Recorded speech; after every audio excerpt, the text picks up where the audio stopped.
রূপগঞ্জে ট্রলারে নারী নিয়ে ফুর্তি ও মাদক সেবনের সময় পুলিশের অভিযান। ইউপি সদস্যসহ গ্রেফতার ২০। বিস্তারিত দেখুন আমাদের সহকর্মী বিপ্লব হাসানের রিপোর্টে।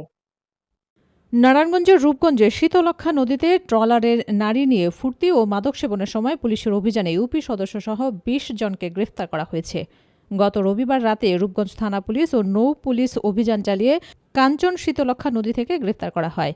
গ্রেফতারকৃতরা হলেন মোড়াপাড়া ইউনিয়নের ২ নং ওয়ার্ডের ইউপি সদস্য মানিক মিয়া, রনি মিয়া, রাসেল মিয়া, সুমন খান, জাহাঙ্গীর, আলমগীর, শাহাদাত হোসেন, সুজন হোসেন, মুরাদ হোসেন, শফিক মাহমুদুল হাসান, জুনায়েদ, রনি, চুমকি, মৌ, আখি, রিয়াদ, সালমা, জান্নাত, স্বপ্না, বিপ্লব মিয়া, আলামিন।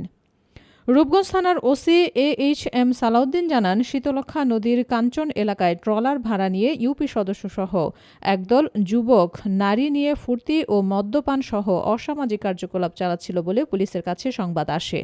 গোপন সংবাদের ভিত্তিতে রূপগঞ্জ থানা পুলিশ ও নৌ পুলিশ অভিযান পরিচালনা করে ইউপি সদস্যসহ ২০ জনকে গ্রেফতার করা হয়। গ্রেফতারকৃতদের বিরুদ্ধে আইনানুগ ব্যবস্থা নেওয়া হচ্ছে।